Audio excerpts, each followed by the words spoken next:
Come on in, welcome to my home. Today we are making a spring onion focaccia because it's spring, I have the onions, and I needed something easy. I don't know if you can hear this outside, but outside they are working on some sort of hill project, which you might be able to pick up on my microphone. I hope not.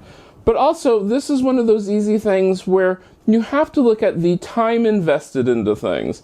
Is it going to be easier for you to make this? Is it going to be easier for you to buy it? Which I don't know if you can buy it or not. But you're going to be able to make this simply by I'm using my bread maker. This is my Cuisinart. I've used this a billion different times. I love this because I use it for all the different settings that it has.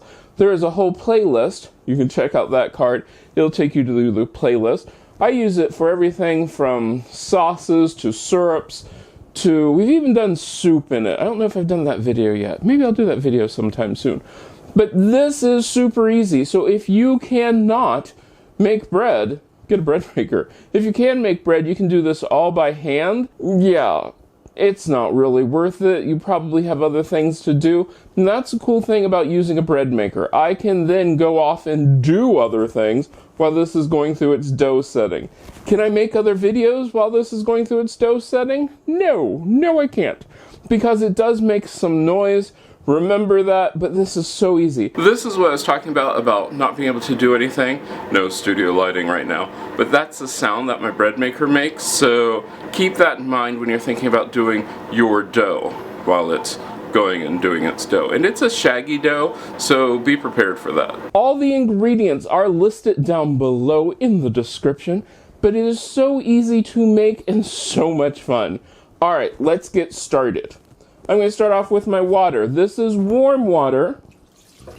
Now the order that you put things into your bread maker should be by your manufacturer's instructions, not by just guessing, or necessarily by mine. This is what my manufacturer recommends. Then I have sugar. I'm using raw sugar. You can use table sugar. That's no problem. And sea salt. Nice good sprinkle. And no, the sea salt does not just kill the yeast. I used to think it did. It does not. It helps slow down the process of the yeast expanding, which is a good thing. I'm going to take my flour. This is just regular white flour. If you're wondering what I use, I use King Arthur flour. It's my favorite. It is linked down below. I'm going to make a well in the center. Why am I yelling? I don't know. I'm in that whole YouTube voice. You know, the YouTube voice. And then I'm going to add my yeast. So far, so easy. Okay. I'm going to put this in my bread maker. Your bread maker might operate a little bit differently, but what you want is you want your bread maker to do a dough setting. It's that simple, realistically. So then I will set it on the dough setting and let it do its thing. Then we'll come back. Alright, now while our bread is rising, I'm going to take some oil. I'm going to dump this into my pan. This is the same pan I will be baking the bread in. I'm just going to swish that around in there. We'll reserve some of this oil. Now, I'm going to take my spring onions. You can use white onions, whatever. We're going to pour some, I'm using red wine vinegar. You can use balsamic vinegar, whatever you want. Sprinkle that on there, and then we're also going to sprinkle on some sugar. Don't forget to get the upper part. And you're saying, well, why aren't you cutting these down?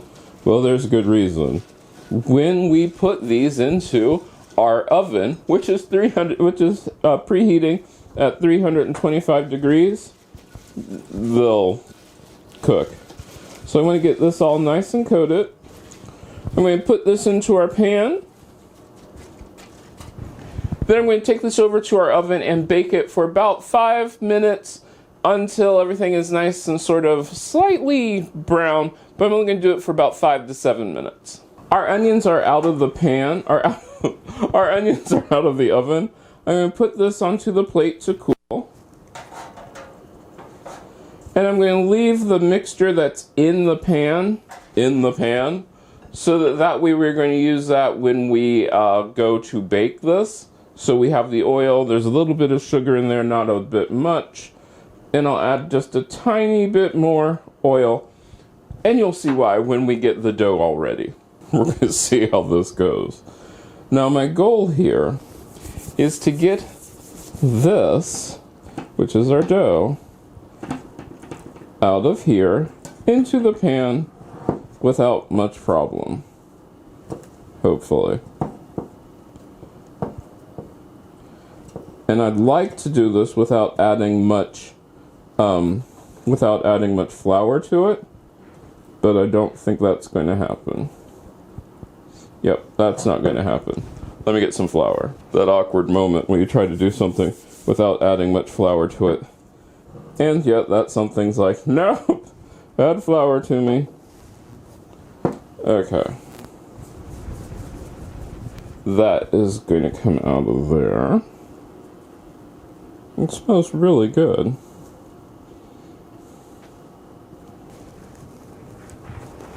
Let's do a little flour on top. Then what I'm going to do is I'm going to stretch this out and put it into my pan that has the oil in it. And I'm smart enough to flip that over so that we get oil on both sides. You're going to think that that's a lot of oil. It's not, trust me. Now to that I'm going to add my spring onions.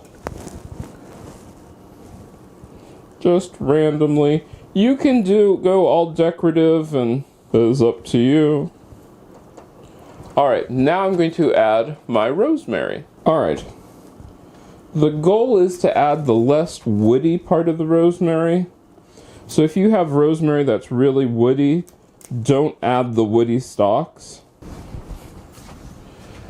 Now what I'm going to do is I'm going to cover this and let it raise for about an hour. Just before our spring focaccia is ready to go in, we are going to preheat the oven to 400 degrees. Alright, my oven is preheated to 400 degrees. My focaccia has risen. I'm going to go put this in the oven and bake it for about 15 minutes. Then I will lower the temperature to about 300 and then bake it for another 20 minutes or until it's done. Sounds sort of hollow. You'll know. Our bread is out of the oven.